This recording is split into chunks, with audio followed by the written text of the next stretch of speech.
Welcome back everyone to Let's Play Dominion's Fall, Thrones of Ascension with me, BrainBoy 20. Where we last left off, the unfortunate had happened. Someone had actually managed to kill my prophet. And as such, we've been prepping to kill the group to the north so we can get a not as divided front and have to defend everything. Which admittedly we don't have to defend every single possible location, but it's more of a matter of principle that I have to prove that I'm so much better than the AI. We've also completed the next level of construction, which means we're going to have to move our research elsewhere, because, well, trying to get to level 8 is going to be nigh on impossible. As such, I think it was pointed out to me that level 7 enchantment is actually what I'm looking for. In terms of reanimation, life after death. Oh, never mind. That's not what I'm looking for. Ritual of Rebirth. The caster of the spell revives a previously slain hero via the ancient Ritual of Rebirth. The ritual mummifies the dead hero before bringing him or her back to life. Only great heroes from the Hall of Fame can be resurrected by this ritual. The ritual can be performed multiple times on a single hero. Lifeless or undead beings are not affected by this spell. Interesting. That's not exactly what I'm looking for, though. I'm more interested in a way of actually reviving someone from the grave, but I doubt that's possible. If there are any other terms of revivification, or any form of revival spells, please point them out to me. I'd like to know all my options. But we aren't actually going to go down to level 7, even though it's primarily our focus is death magic, and there has a lot of death magic spells available for us. Evocation 4, I think, actually has something decent. Fade of Oedipus, Bolt of Unlife, Banefire Dart, never mind. Just gives me a few more death magic spells to cast. And maybe a few arcane spells if I start bothering with it. Mind Hunt, Wrath of God. Yeah, I'd have to go up to level 6 for that to matter. So we're going through this once again, trying to find something worth... Okay, Alteration probably will be the next location I go to. And I took one level of blood magic just in case we get someone with more blood magic. Fortunately, this cast no more in Fanglia, nothing was found. Leogryphs and Horned Serpents were summoned, so I get to see those soon. Nothing found in Fanglia for arcane probing. Harspec's nothing found in Fanlegia. Our undefended province in Arcos Valley has been conquered by the enemy, that makes sense. Battle in Livenmark. Them attacking us in the north, but I think that's one of our fortress territory. Oh, good God. Alright. The Valkyries are going to pop in and say no, you're going to die now. Jesus, all the archers. Thankfully, we're virtually immune to death, so hopefully our spellcasting line will be strong enough to hold them back. But so far, all their horsemen are now dead, and we're about to rush the other band of horsemen, which are marching from the north. And unfortunately, only the arrows are the only things I can get through, as usually our people are very strong about killing them, or at least very good about doing so. Once again, this is where skill trumps everything else, and we got a Magma Bolt. Oh yeah, I forgot Sigurd was here. And we're starting to run into the issue of the fact that we need to get reinvigoration artifacts on our mages, which was proven last time, because the thing that killed Zack wasn't actually the opponent's skill, but the fact that he ran out of energy and was fatigued too much to continue fighting. Okay, the wolves are broken, meaning we're going to hit their ranged line soon. What is up with the Valkyries? Seriously. Are we actually killing them, or are they just dying? I can't tell. Oh well, we'll let the Valkyries continue just taking their entire line while we slowly beat past their front forces.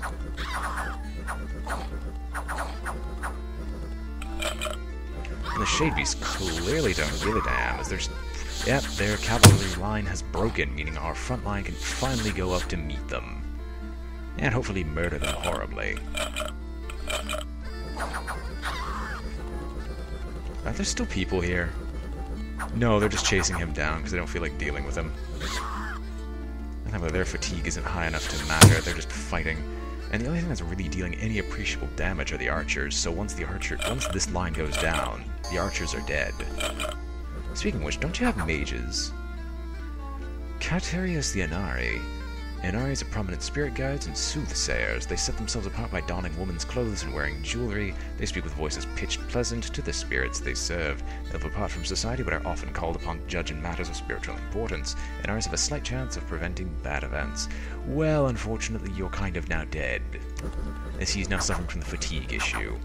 And the rest of our front line have caught up with the Valkyries. Admittedly, it might be too late to save any of them, as they've all... I'm fairly certain they've all taken lethal damage at this point. And these guys are just sitting back here summoning more and more undead. But once these lines connect, it's over. Still doesn't feel good losing all the Valkyries, but I'm focusing too heavily on the flying units. And I need something to drink. This video should go up shortly before the live stream begins, as I got home late from work. Having work in the middle of the day is quite annoying, especially when you're doing a live stream later, just because of the distance from my job and home. Ah, bloody well, let's speed things along. Like, we are going to kill them, it's just how many they can kill us.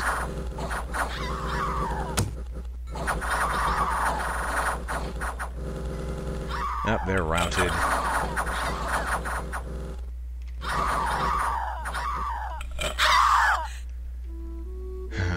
How many did we lose? Okay, that's the forces of Sarmatia. They lost... I think that's about like 9/10 of their army, so they're not returning. We've gained a soulless warrior.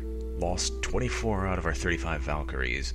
And we lost a couple Shade Beasts and Herdmen. Ultimately, that didn't matter that much. I really would have loved to not lose all those Valkyries, meaning I'm going to have to recreate them. And then here comes our siege, or at least attacking of their fortress. I thought you didn't have any archers. Anyway, they're spamming Raise Dead, meaning all these people are still here, all these mages. But I don't think they're going to live very long, because they're going to come out to meet us. The Shade Beasts are coming in first, which is perfectly fine by me.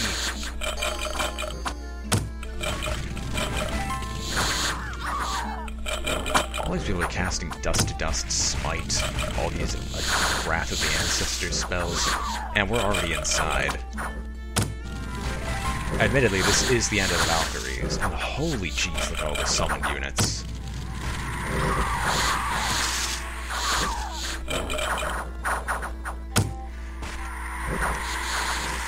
It really doesn't matter how many summoned units they have, our quality of troops is too good for them to fight through.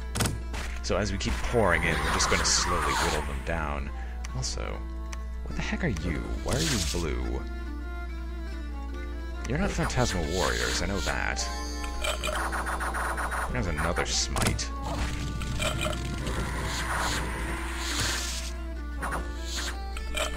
Alright, most of these gentlemen should be at the highest level of fatigue possible, so we should be good. Oh, there's Drog. And he's gone giant size. What does that do, by the way? Like, do I get to see what the giant size does? Change their size at will. I think that just means they can crush people at max size.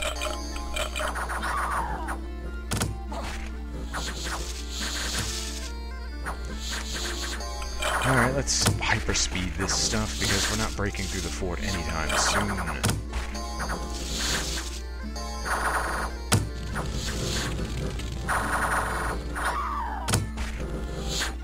The horsemen immediately retreat as soon as they meet our front lines, and these lines are finally getting past theirs to reach the spellcasters, which are the main primary concern.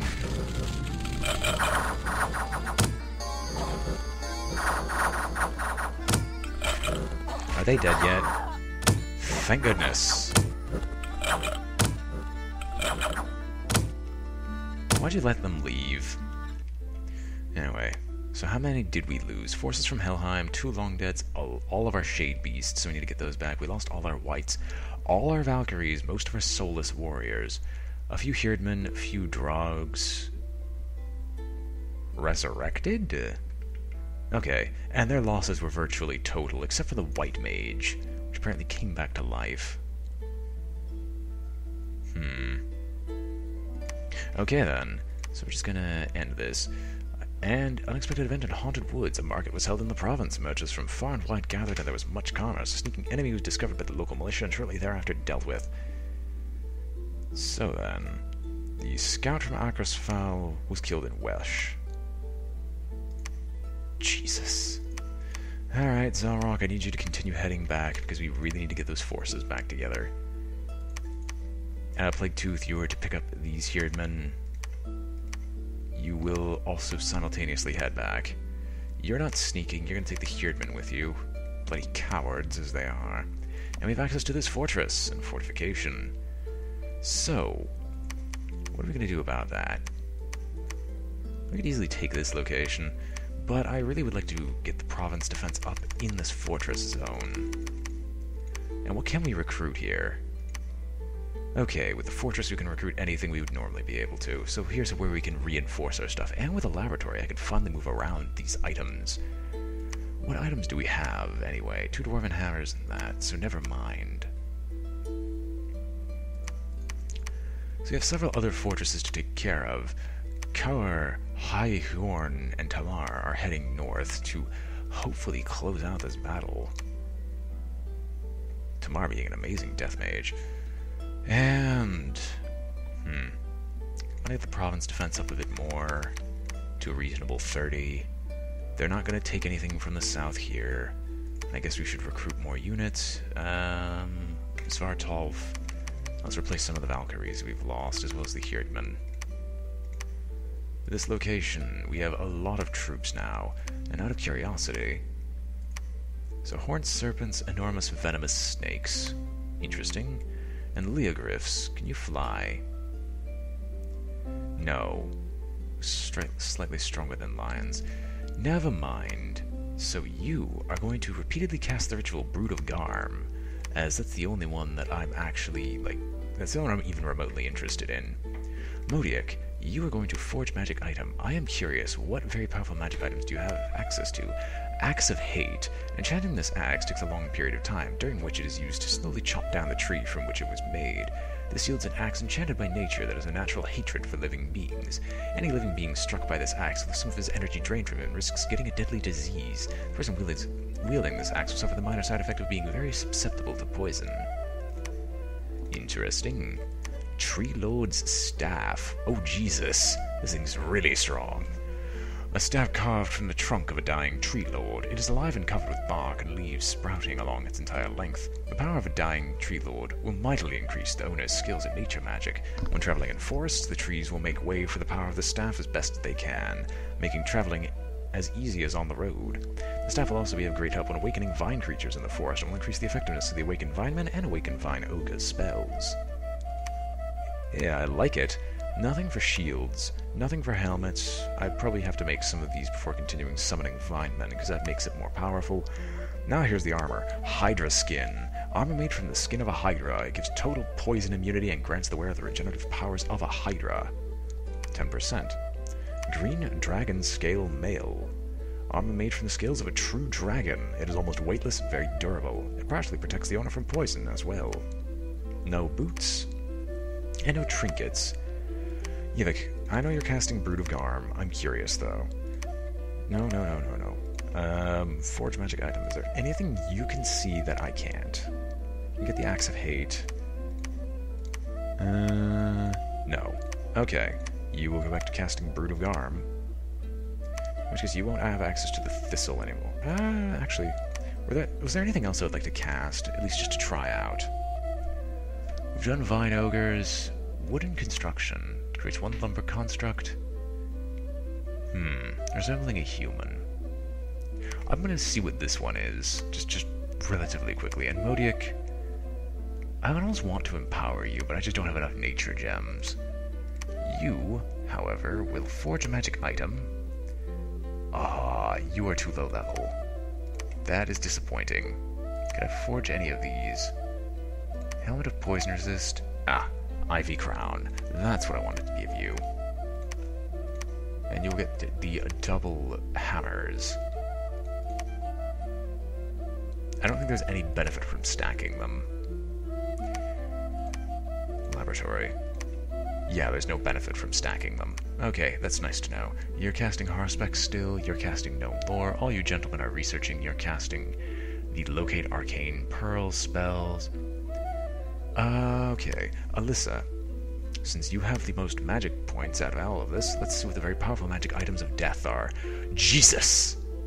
Okay then, Demon Bane. It's water magic. Created to slay demons, this sword protects its wielder from fire and delivers severe damage to its target. Wave Breaker. The wielder of this trident will be able to command the currents of the seas to help him and his friends. When used during battle, the Wave Breaker strikes with incredible speed. This trident gives the wielder the ability to breathe underwater. Moonblade. A blade tempered in stellar light, it causes additional damage to magical beings. Ethereal Crossbow. The hazy quarrels of this crossbow pierce all armor and slay the soul of anyone hit. This missile weapon can also be used underwater. Banefire Crossbow. This weapon is loaded with bolts from the realm of the dead. The bolt will explode in a shower of death magic where they strike. Those affected by it will wither and die within minutes. Anyone who carries this weapon is cursed. Wraith Sword. When in command of a Wraith Sword, a warrior can replenish his life by stealing it from those he cuts down. The sword is often used by powerful undead beings. Should probably give that to the Bane Lord. Standard of the Damned. This standard drains life energy from enemies and adds it to the owner of this standard. The standard also causes fear in all nearby enemies. Banner of the Northern Star. The banner calls down light from the Northern Star, making all astral mages on the battlefield more powerful. The wielder of this banner will have his protection against magic decreased due to the astral power rushing through him. Helmets. Okay, Starshine Skullcap. The skullcap is enchanted with pure astral light, which gives it an eerie glow. When worn, it will be easy to cast astral magic and resist hostile magic. Skullface. This helmet is made out of a human skull and enchanted with black magic. The helmet increases its wearer's skill in death magic and enables him to animate skeletons during battle. Wraith Crown. Wraith crowns are worn by the Wraith Lords of the Underworld. The crown will summon undead servants at the start of a battle. The wearer of the crown will be able to command undead beings as if he were a necromancer. The crown will also make the wearer ethereal and almost invulnerable to not— Wait, what? What? Okay. Sure. Why not? Let's have him be virtually immune. Like, I might just craft that now, that I know that it exists. Robe Invulnerability. This cloak makes its wearer invulnerable to all but the most powerful non-magical attacks. The Robe of Invulnerability is highly coveted by mages as it offers the best possible protection without encumbering their spellcasting at all. That's gonna get built. Rime Hauberk. Armor made of interlake ice crystals. It protects the wearer from cold and surrounds him with a wind of ice and snow. The icy wind may harm both enemies and friends in the vicinity of the wearer. Bone Armor. Armor crafted from the ribs of lepers. It is inscribed with runes that lead to the life force from living beings. The wearer also partially protected from the cold. Blue Dragon Scale Mail. Okay, protection from cold, but same as nature. Boots of Quickness. Anyone who puts on these boots will find themselves moving and acting much more quickly. When used in battle, these boots grant their wearer one extra action per round of combat. Spellcasting is not affected because the time it takes to gather the power required for the spell is not influenced by the enchantment of the boots. Okay, and for the miscellaneous items. Water Bracelet. This bracelet is made of water and makes casting of water magic less arduous. Bottle of Living Water. Water elemental is imprisoned in this bottle. The elemental is released in battle and will fight for the owner of the bottle.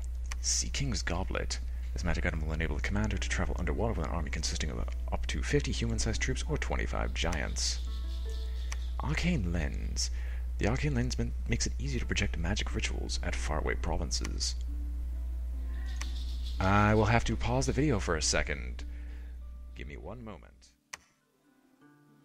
And we're back. Had dinner just recently. Anyway, where were we? We were on Eye of Innocence? Yes.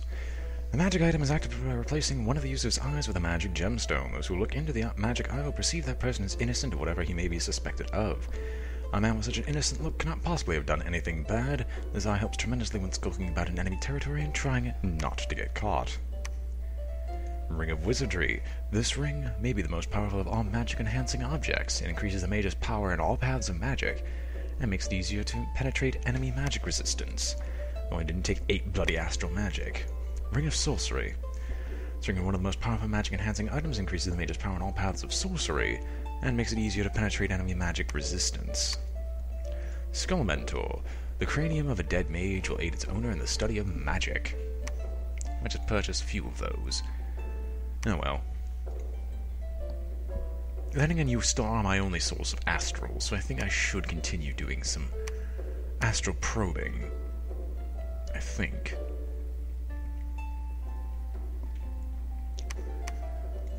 Is there anything I'd like to make? Robe of Invulnerability. Like, I'd have you forge a few of those, and I don't think anyone would mind. So I think we'll make a few Robes of Invulnerability. If I put these 2 videos together, I hate interrupting recording with a Vidimux, because I don't think I can actually put the 2 videos together in a way that I wouldn't have to do a double upload for. Oh well.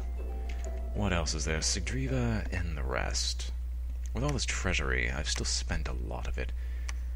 Okay, you will definitely get some troops together. What little troops you possibly can afford. What else do we have? Bure's hiding, and we're back to you. So nothing's gonna go on here. Recruitment's already been never mind, it has not. More Herdmen. We really need to just power out some more troops. And then up here we'll get a temple and have some preaching done. Construct a building. I build roads, I guess. No, in this case I think I'll have Huld construct a temple. And then you two preach for a little bit. Well, Sigurd, do I have anything with 100 gold? Yes, we'll build a supply storage. Get some administration going, get some supplies going. And we'll see if we can lower their overall domain strength here while we continue pushing outwards into their territory. These people will pick up the ghouls shortly there before assaulting, I'm guessing here, and then hopefully we can cut off this entire region and take these forts. Anyway, is there anything else I could possibly do? Bure is just hiding. So I guess that will end this turn, finally. I said until I realized, oh wait, I still have some more things to look at. Grimnir, what magic items can Fire forge? At the greater level... That's not what I wanted. No. Stop. Stop, I say. Fire Bowler, the weapon is composed of 3 glowing metal lumps tied together with a cord of fire. When thrown against an enemy, it wraps itself around the target, burning and immobilizing him. The bowler will reform itself in its user's hands after being thrown. Wand of Fire, this powerful wand can shoot huge fireballs at the enemy. Firebrand. As soon as the sword is drawn, the blade will burst into flames, and anyone close to where it strikes will be burned by a burst of extremely hot fire. Earth magic has been used to sharpen the edges of the sword so they can cut straight through any armor. The flaming sword partially protects its wielder from fire. Rada the Phoenix, the wielder of this wand, will be able to incinerate enemies at will. Evening Star. The morning star is enchanted with the fires of the evening star. It will unleash flames upon those hit and drain their strength. Magic resistance does not protect the targets from the weakness. Shadowbrand. As soon as the sword is drawn, the blade will burst into flames of darkness and when struck be burned by the shriveling fire. Earth magic has been used, yada yada yada. Dragon Scepter. The scepter will make it easier for mages to summon and control various kinds of smaller dragons. The scepter can be used to hurl bolts of flame in battle. Flame Blue. The sword is heavily infused by pure fire magic and is capable of shooting holy fire that will burn undead beings to cinders. The blade is constantly burning and anyone struck will be seared by extremely hot flames. The sword partially protects its wielder from fire. Carmine Cleaver. A battle axe made of stabilized lava steel. The wielder is surrounded by a furnace-like heat that burns attackers into cinders. The axe causes horrible burns to anyone hit by the smoldering axe blade. Banefire crossbow, wreath sword, sword of the damned. Golden Hooploon. A great golden hoplon is enchanted to protect its wielder from flames and fire. Charcoal Shield. A massive round shield made of beaten bronze and set with ever-glowing coals whose fierce heat can be felt several feet away. The shield was reputedly made by the same god who once constructed the Aegis. Anyone who strikes the surface of the shield will find that the immense heat of the shield will instantly pass through his weapon and into his body, causing extreme pain. The shield partially protects its wielder from fire. Shield in gleaming gold.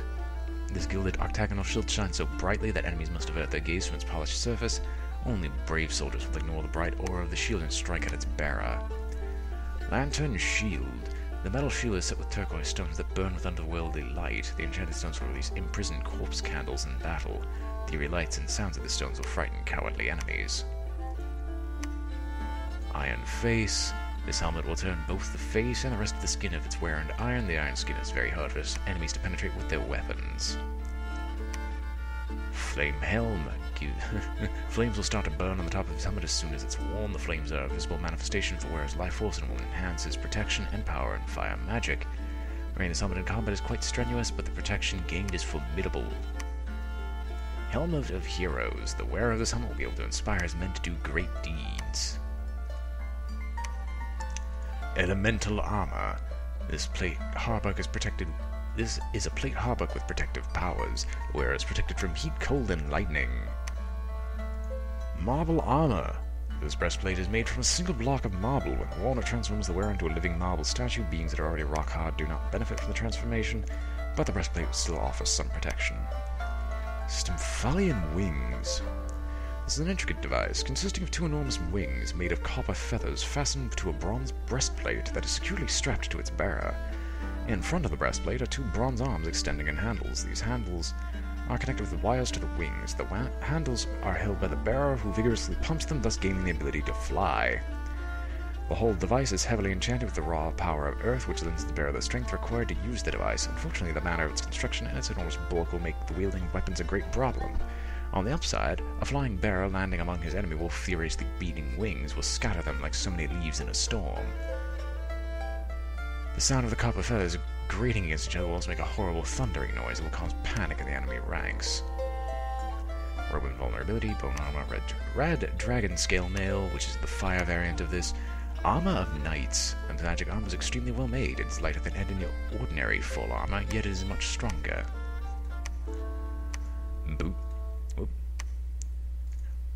Brimstone boots. These hard boots grant fire immunity and extra strength to the wearer. They will also allow the wearer to travel through the wasteland without hindrance. Okay, that's the earth boots. Boots of stone. When these soft boots are put on, they'll become quite hard, almost like stone. The same happens to the wearer's skin, granting him excellent protection without hampering his movement. He'll also find it much easier to climb rock surfaces and travel through difficult mountain passes. Medallion of Vengeance. When the bearer of this medallion dies, he will explode and kill anyone near him, including hopefully the one who killed him. Lightless Lantern. This lightless lantern shines with hidden light. The dark light reveals secrets, and it's great help when researching magic spells. However, the dark light that reveals secrets may also reveal the bearer of the lantern to horrors lurking beyond the veil. Skull of Fire. A fire wizard's skull inscribed with runes of flame and obedience. It aids its owner in the use of fire magic. The owner of this skull will also suffer more greatly from any cold effects that might befall him. The Copper Arm. The smiths of Ulm have always dreamed of holding more hammers in their hands. This elaborate copper arm, which is attached to the ribs, is a result of their labors. Okay. Eye Pendant. A pendant set with the 3 enchanted eye agates. These stones are powerful charms against Labish 2, the disease demon, but will also grant the wearer enhanced awareness and will warn him of impending danger. The wearer can cure diseased soldiers. The wearer can also be protected by twice as many bodyguards than usual during assassination attempts. Okay, we're done with that. You're not forging fire bowlers, you're researching. Is there anything we pop Buer? No, we're done. End turn. No more. Let's move on to the next turn, as you spend an entire turn doing nothing but speaking of items. Or I should say an entire video. And I apologize if that has disappointed anyone, but bloody well. We'll at least do a single turn. Forces the cast no more, nothing found in Kyushu, nothing in Haunted Woods. Proclamation from Sarmatia, Skunks the White, shall be known as the Prophet of Sigmund. Did we kill their prophet? Battle in Livenmark, them attacking us again, with their forces being generally very pathetic now. And now they have to deal with the province defense, which is quite large. And already their troops are retreating.